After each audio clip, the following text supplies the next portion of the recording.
출애굽기 1장 12절에서 14절 말씀입니다. 출애굽기 1장 12절에서 14절 말씀입니다. 찾으신 줄 알고 제가 읽도록 하겠습니다.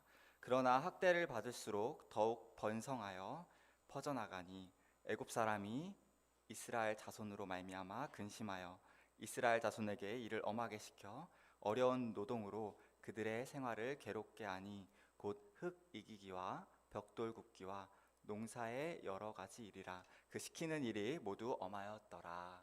아멘. 창세기 마지막 말씀은 창세기 50장 26절 말씀입니다. 제가 읽어보겠습니다. 요셉이 110세의 죽음에 그들이 그의 몸에 향 재료를 넣고 애굽에서 입관하였더라. 창세기는 죽었다, 입관했다 라는 말로 끝이 납니다. 창세기의 마지막 분위기는 밝고 희망적이기보다는 굉장히 어둡고 침울합니다. 그런데 이런 분위기는 출애굽기 1장에 와서도 크게 달라지지 않습니다. 출애굽기는 가나안에서 내려온 야곱과 그의 아들들의 이름과 또 그들의 총 인원을 말하는 것으로 시작합니다. 5절에 보시면 야곱의 허리에서 나온 사람이 모두 70이요 요셉은 애굽에 있었더라 라고 말씀합니다. 가나안에서 애굽에 내려온 인원이 총 70명이었고요 그게 전부였습니다. 게다가 6절에 보시면 요셉과 그의 모든 형제와 그 시대의 사람들은 다 죽었다라고 말합니다. 대체로 출애굽기는 애굽에 내려온 적은 수의 인원과 그나마 있던 이스라엘 백성, 성도들이 다 죽었다고 말함으로써 앞에 있던 창세기의 마지막 분위기를 이어가고 있는 것처럼 보입니다. 밝지 않고 희망적이지 않습니다. 자, 이런 까닭에 우리는 6절까지 읽으면서 한 가지 예측을 하게 되는데, 그것은 그 땅에 내려온 이제 구약교회가 목숨이 다 끊어지고 그 자치가 사라지지 않겠나 예상을 하게 됩니다. 그러나 이 예측이 완전히 빗나갔다는 사실이 금방 드러납니다. 7절을 보시면 7절에 우리말 성경에는 없지만 그러나라는 원문에 보면 그러나라는 말로 시작을 합니다. 한번 7절 앞에 그러나를 넣고 6절과 7절을 한번 읽어보겠습니다. 시작. 요셉과 그의 모든 형제와 그 시대의 사람은 다 죽었고 그러나 이스라엘 자손은 생육하고 불어나 번성하고 매우 강하여 온 땅에 가득하게 되었더라. 세상에서 흔적도 없이 사라질 것 같았던 그 70명밖에 안 되는 수가 매우 적은 이스라엘 백성 1세대는 다 죽었습니다. 그런데 그 후에도 자손을 많이 낳았고 크게 증가했고 번성했다 말합니다. 그들은 매우 거대하게 되었고 온 애굽 땅이 그들로 가득 채워졌습니다. 70명이라는 적은 수의 사람으로 시작해서 애굽 사람들보다 더 많고 거대한 민족을 이룬 놀라운 일이 일어난 것입니다. 이 일에 대해서 애굽의 세왕 바로왕은 9절에서 이렇게 말을 합니다. 이 백성 이스라엘 자손이 우리보다 많고 강하도다. 많고 강하다. 우리보다 많고 강하다. 이 말은 아무래도 좀 과장된 표현인 것 같습니다. 아무리 이스라엘 백성이 많아졌다 한들 이집트보다는 못했을 것입니다.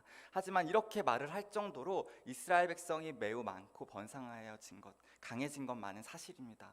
요셉을 알지 못하는 애굽의 그 세왕은 이스라엘 백성이 번성해서 많고 강하여지는 것을 보고 10절에서 이렇게 말을 합니다. 두렵건대 그들이 더 많아지게 되면, 여기서 더 불어나게 되면 전쟁이 일어나게 될 때 우리와 대적하여 우리와 싸우고 이 땅에서 나갈까 하노라. 여기서 11절에 보면 파라오는 이제 이스라엘 백성들을 억압하기 시작합니다. 바로왕은 이스라엘 백성들 위해 감독을 세우고 그들에게 무거운 짐을 지어서 괴롭게 하고 바로를 위하여 국고성 비돔과 라암셋을 건축하게 합니다. 하지만 애굽 왕의 이 계획도 수포로 돌아가게 되었습니다. 이 사실을 잘 보여주는 것이 12절에 다시 나타나는 그러나라는 단어입니다. 12절을 한번 보겠습니다. 그러나 학대를 받을수록 더욱 번성하여 퍼져나가니 애굽 사람이 이스라엘 자손으로 말미암아 근심하여. 이스라엘 백성들은 학대를 받을수록 더 많아지고 더 번성해서 애굽 사람들의 근심거리가 되었습니다. 그래서 13절 14절에 보면 애굽 사람들은 이스라엘 백성들에게 더 엄하고 더 혹독하게 일을 시켜서 어려운 노동으로 그들의 생활을 괴롭게 했습니다. 그는 이스라엘 백성에게 흙 이기기와 벽돌 굽기와 여러 가지 농사일을 아주 엄하고 힘들게 시켰습니다. 그런데 애굽 왕은 이것으로도 성이 안 차서 히브리 산파인 십브라와 부하에게 여인들이 이제 아이를 낳을 것을 도울 때 아들이면 죽여라, 그리고 딸이면 살려두어라 라고 명령합니다. 아들을 없애려고 한 것은 이스라엘의 번식을 막을 수 있기 때문이었습니다. 애굽 왕은 이집트에서 신적인, 파라오라는 것은 신적인 존재였기 때문에 그의 명령을 어긴다는 것은 곧 죽음을 의미했습니다. 그러므로 여기서 우리는 또 한 번 앞에서 예상했던 것처럼 비슷한 예상을 하게 됩니다. 이제 애굽 왕의 그 명령, 아들이면 다 죽여라 라는 명령을 들을 수밖에 없고, 이제서야 이스라엘 백성들은 그 대가 끊기겠구나 예상하게 됩니다. 하지만 이 예상도 보기 좋게 빗나가고 맙니다. 17절에 보시면 17절에도 그러나 라는 말로 시작을 합니다. 그러나 산파들이 하나님을 두려워하여 애굽 왕의 명령을 어기고 남자 아기들을 살린지라. 그리고 20절에 있는 그 결과를 한번 보십시오. 하나님께서 그 산파들에게 은혜를 베푸시니 그 백성은 번성하고 매우 강해지리라. 지금까지의 내용에서 우리는 어떤 공통점을 발견할 수 있나요? 어떤 공통점이 있냐 하면 적은 수의 이스라엘 백성이 애굽의 혹독한 탄압과 억압 속에서도 계속해서 많아지고 계속해서 번성해서 강해지고 있다는 사실입니다. 씨가 말라버릴 수밖에 없는 악한 조건 속에서도 이스라엘 구약 성도들은 증가하고 번성하고 번져가고 강해졌습니다. 본문은 계속해서 이 반전을, 이 역전을 무려 3번이나 반복해서 말씀하고 있습니다. 5절과 6절, 7절에서 그러나, 그리고 또 12절에서 그러나, 또 17절에서 그러나 라는 말을 통해서 계속해서 정말 사라질 것만 같은 일에서 이 악조건 속에서 구약교회가 강해졌다라는 것을 말씀하고 있습니다. 우리가 알다시피 이러한 시간이 430년의 시간이 지난 후에 레위 지파에서 한 아들이 태어났고, 그가 강에 던져졌으나 도리어 애굽의 심장부에 들어가서 보호받고 양육되어서 마침내 이스라엘을 애굽에서 해방시키는 출애굽의 지도자 모세가 됩니다. 하나님의 전략입니다. 억압과 박해에도 이스라엘 백성은 변함없이 번성하고 증가하고 강하게 되었습니다. 그들은 약하나, 구약 교회는 약하나 강하였고, 눌려도 일어났고, 밟아도 다시 일어나고, 지디겨도 번성했습니다. 곧 망할 것 같은데 망하지 않았습니다. 이들은 마치 뽑고 또 뽑아도 다시 돌아서면 무성하게 살아나 있는 여름 장마철의 잡초와도 같습니다. 뒤돌아서면 이만큼 순식간에 쑥쑥쑥 자라 올라옵니다. 또 베어버려도 금방 또 올라옵니다. 밟아도 다시 살아납니다. 이집트 입장에서는 아주 지긋지긋한 존재였습니다. 지금 이스라엘 교회는, 성도들은 마치 애굽 왕에게 잡초 같은 존재가 되고 있습니다. 어떻게 이러한 일이 가능했을까요? 어떻게 70명밖에 되지 않았던 이 적은 수의 사람이 그 모질고도 악한 환경 속에서도 멸망하지 않고 대제국인 이집트 사람들이, 이집트 황제가 신으로 모셔졌던 바로 왕이 두려워할 정도의 거대한 민족이 될 수 있었을까요? 사람이나 짐승이나 심한 학대나 엄한 노동에 시달리면 몸이 약해집니다. 몸이 약해지면 병들어 죽는 일이 다반사입니다. 그렇게 되면 번식이 줄거나 중단되는 것은 자연의 이치입니다. 그러나 구약교회는 그 반대였습니다. 환경이 악할수록 더 번성하고 퍼져나갔습니다. 그러므로 분명한 사실은 이 구약교회가 70명에서 200만 명의 대군이 되었던 것은 자연스러운 일은 아니었다라는 것입니다. 그러면 어떻게 이러한 일이 가능했을까요? 이건 어떻게 우리가 바라보아야 할까요? 이것은 하나님께서 은혜를 베푸셔서 이스라엘 구약교회 성도들을 지키시고 보호하셨기 때문입니다. 20절을 보시면 이렇게 말씀합니다. 하나님이 그 산파들에게 은혜를 베푸시니 그 백성은 번성하고 매우 강해지니라. 하나님의 은혜로 그렇게 되었다는 말씀입니다. 이스라엘 백성이 구약교회가 이렇게 강하게 될 수 있었던 유일한 원인은 바로 하나님이십니다. 이 사실은 창세기 46장 3절에 나타나 있는데요, 제가 읽겠습니다. 하나님이 이르시되 나는 하나님이다. 너의 아버지의 하나님이니 애굽으로 내려가기를 두려워하지 말라. 내가 거기서 너로 큰 민족을 이루게 하리라. 거기서 내가 애굽에서 너희로 큰 민족을 이루게 하겠다, 이렇게 결론을 내렸습니다. 하나님이 그렇게 하겠다 하신 사실입니다. 그러면 하나님께서 이런 애굽의 핍박과 고된 고난 속에서도 이스라엘을 계속 증식시키고 번성하게 해서 그들 거대한 민족으로 만드신 이유는 또 무엇이 있을까요? 무엇 때문에 하나님은 구약교회를 이렇게 지키시고 인도하시고 큰 민족이 되게 하셨을까요? 그것은 하나님께서 아브라함에게 하셨던 약속, 언약 때문입니다. 스데반 집사님도 사도행전 7장 17절에서 이렇게 말씀합니다. 하나님께서 아브라함에게 약속하신 때가 가까움에 이스라엘 백성이 애굽에서 번성하여 많아졌다. 하나님께서 아브라함에게 약속하신 때가 가까이 오니까 이스라엘 백성이 애굽에서 번성하여 많아졌다 설교했습니다. 하나님께서 아브라함에게 하신 약속 때문에 이스라엘은 번성할 수 있었습니다. 하나님은 하나님께서 하신 그 약속대로 아브라함의 자손인 이스라엘을 애굽의 이런 악한 환경 속에서도 큰 민족으로 번성시키셨습니다. 이처럼 이스라엘 백성이 애굽의 엄혹한 핍박 중에도 번성하고 강하게 된 것은, 그 원인은 바로 하나님이시고, 하나님이 그렇게 하신 이유는 하나님께서 이스라엘 교회와 맺으신 언약 때문이었습니다. 이 사실을 기억하는 것은 우리에게 매우 중요합니다. 이 언약은 이스라엘에게도 주어졌지만 우리에게도 주어졌기 때문입니다. 우리에게 주어진 이 언약이, 구약교회에 주어진 언약을 마침내 예수 그리스도께서 이 땅에 오시고 그 고난과 십자가 죽음과 부활을 통해서 이 언약을 성취하셨습니다. 그리고 이 언약이 오늘날 우리의 삶 속에도 진행되고 있고, 주님 또 다시 오시는 그날 완성될 것입니다. 그러므로 아브라함에게 하신 언약이 애굽의 핍박에서도 이스라엘 교회를 번성하게 하신 것처럼, 세상이 아무리 오늘날 교회와 우리 성도를 욕해도 비난을 해도 하나님의 언약은 계속해서 우리들을 번성케 하시고 증식시켜서 마침내는 크고 강력한 하나님의 나라를 만들어내실 것입니다.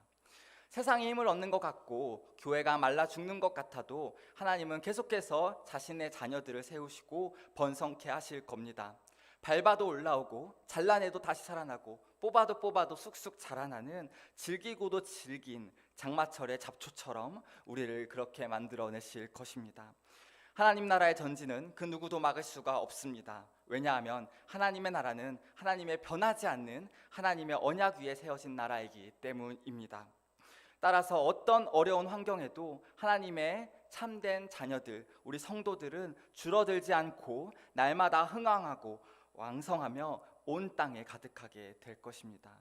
그래서 오늘날 우리는 교회가 욕을 먹고 있고 세상 사람들이 하나님을 대적하고 있는 이 세대에 살고 있지만, 그것 때문에 실망하거나 낙심하거나 주눅들 필요가 전혀 없습니다.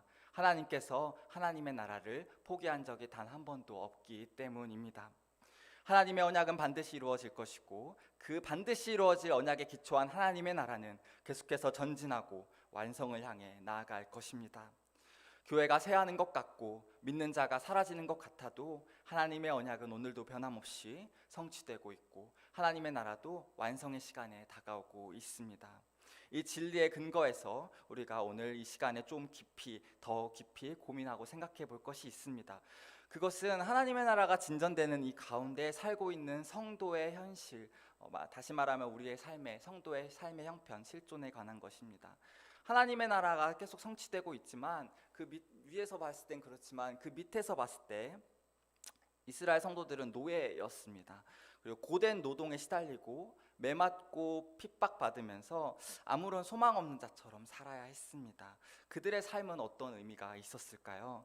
3번에 걸친 하나님의 역전으로 인해서 그러나 더욱 번성하여 강하여졌느니라 라고 말은 하지만, 실제로 그 삶의 현장에 있었던 이스라엘 성도들의 삶은 어떠했나요? 그들은 여전히, 점점 더 고난과 고된 노동과 박해로 고통받아야 했습니다. 그들이 이렇게 힘들게 살았던 날들이 10년, 20년이 아니었습니다. 무려 400년, 430년이었다 성경은 말하고 있습니다. 이스라엘 성도들은 무려 400년이 넘는 어마어마하게 긴 세월을 10대가 넘는, 그 한 세대가 30년이라고 해도 그 10대가 넘는 그 긴 세월 모질고도 모진, 길고도 긴 고통 속에 살아야만 했습니다. 이렇게 긴 세월 동안 말로 다 할 수 없는 비참한 생활을 한 하나님 나라의 성도들의 삶이 어떤 의미가 있을까요?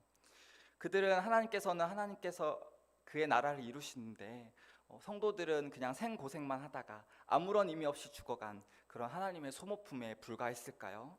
이스라엘 백성은 장군도 아니었고 영웅도 아니었습니다. 그들은 모세도 아니요 애굽 왕도 아니었고 이집트 사람의 그 감독들도 아니었습니다. 그들의 이름은 우리가 알지도 못합니다.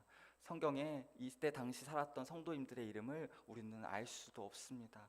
그저 힘들게 살다 죽었던 성도님들입니다. 그러면 그들의 인생은 아무 의미 없고 허망하고 헛된 삶이었을까요? 아닙니다. 절대로 그럴 수 없습니다. 왜냐하면 그들이 노예가 되어서 학대를 받고 고통을 당하면서도 그 자리에서 신음하고 울고 부르짖고 통곡하며 버텨내고 견뎌줌으로써 400년의 하나님 나라가 진행될 수 있었기 때문입니다. 이 사실을 우리는 알아야 합니다. 이 사실이 우리에게 참으로 중요합니다. 왜냐하면 그들도 구약 성도였고 우리도 신약 성도이기 때문입니다. 현실적으로 하나님의 나라는 지금 계속 2023년에도 진전은 되고 있는데 우리의 삶은 고통의 현실일 수도 있습니다. 하나님은 신음과 고통 속에서 한낱 미물처럼 이름도 없는 풀처럼 살았던 이스라엘 백성의 삶을 통해서 하나님의 나라를 큰 민족으로 거대한 나라로 만드시는 구속의 역사를 계속해서 이루어 가셨습니다. 하나님은 자신의 언약을 자기 백성 이스라엘 고통과 고난을 통해서 성취해 오셨습니다. 하지만 고난 속에 있는 정작 그 성도들은 이 사실을 알지 못하고 느끼지 못했을 수도 있습니다. 삶의 현장에 있는 성도들은 지금 하나님의 나라가 이루어지고 있어. 그래, 정말 영광스러워. 너무 기뻐. 이렇게 생각했던 사람들이, 성도님들이 얼마나 많았을까요? 언약이니 구속사니 하나님의 나라니 이 복음이 매일 고통을 당해 노예 생활을 하고 있는 성도들에게, 우리 구약 이스라엘 성도들에게 얼마나 위로가 되었고 힘이 되었을까요? 하루 이틀도 아니고 400년이라는 긴 시간 동안 그것을 기억하면서 소망 중에 할렐루야를 찬양하며 사는 성도님들이 얼마나 계셨을까요?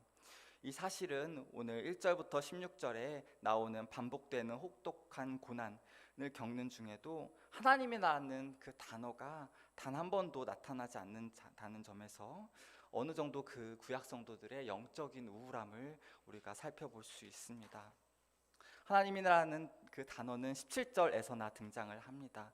그 고통과 그 고역의 시간 동안 그 현장에서, 성도의 현장에서 하나님이라는 단어는 나타나지 않았습니다. 얼마나 힘들었을까요? 감당해야 하는 상황은 점점 더 악해지고, 그런데 하나님은 보이지 않습니다.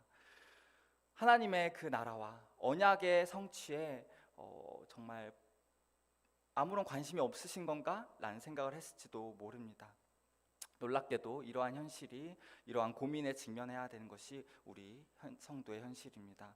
믿음이 있으면 다 된다, 믿음이 부족해서 그래 라는 이런 신앙주의의 말은 우리를 더 괴롭게 합니다. 고난을 당해서 하나님의 이름조차 부를 수 없는 그 사람의 형편 속에 들어가 보면 성도의 상황은 너무나 힘겹습니다. 쉽게 너무 정답을 내밀지만 믿음으로 이겨내야 해. 하지만 우리는 반박합니다. 내가 몰라서 그러는 게 아니야. 오늘 본문에 이스라엘 사람들의 형편을 보십시오. 하나님 나라가 진전되고 있으니까 노예 생활을 잘 견뎌라, 이 말을 할 수 있을까요? 그리고 말을 한들 힘이 되었을까요?